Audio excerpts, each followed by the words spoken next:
Catoctin appears to be a very small park. Well, they only let you into a very small amount of the park. The rest of it is very closely guarded, and they won't put up with anybody causing any problems whatsoever. The Monocacy battlefield was not very well known, although it was a very important battle. During the summer of 1864, the Confederacy carried out a bold plan to turn the tide of the Civil War in their favor. They planned to capture Washington, D.C. and influence the election of 1864.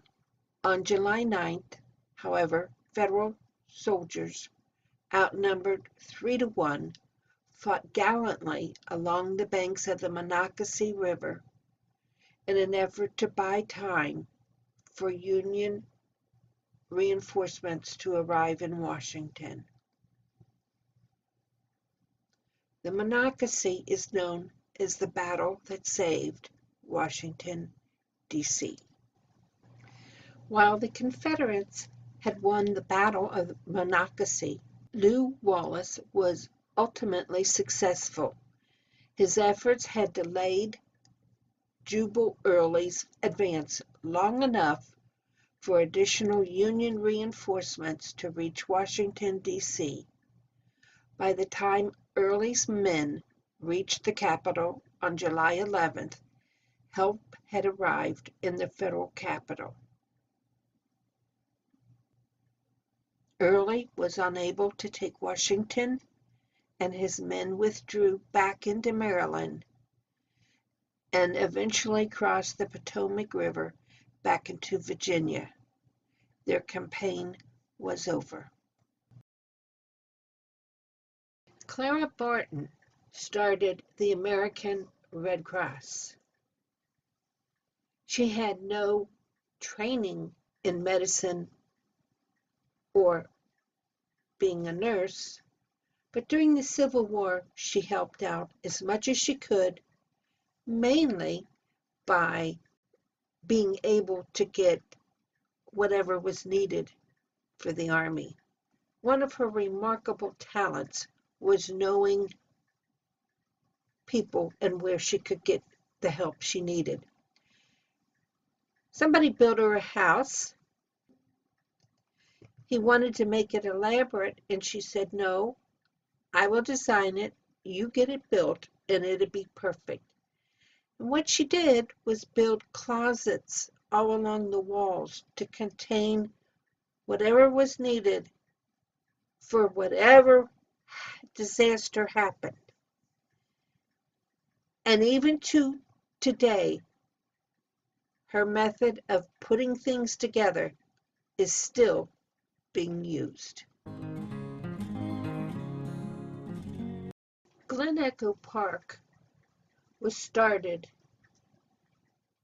in the late 1800s, and it was an amusement park before there were amusement parks. Once the amusement park of Disney and other well-known local area parks were developed, the Glen Park became a thing of the past. But you can still go there and see what life was like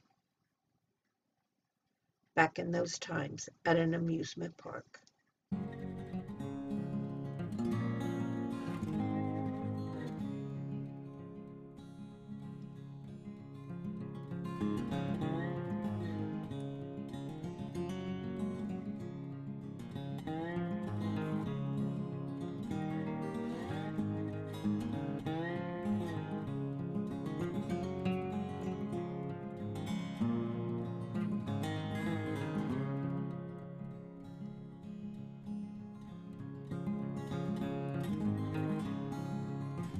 Chesapeake and Ohio Canal was built to bypass the Great Falls of the Potomac River. And you can take towboat rides and go into the Great Falls Tavern and have a meal. But of course, when we arrived, the canal had developed a leak and it no longer worked. And it was going to be millions of dollars to get it repaired and take them quite a long time because of the damage that occurred when the leak made itself larger and larger and larger. We have been back since and seen the canal working, and it's really quite interesting and something I would recommend you do.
Please take a second to comment, subscribe, ring the bell to get notices of new videos, and please give a thumbs up.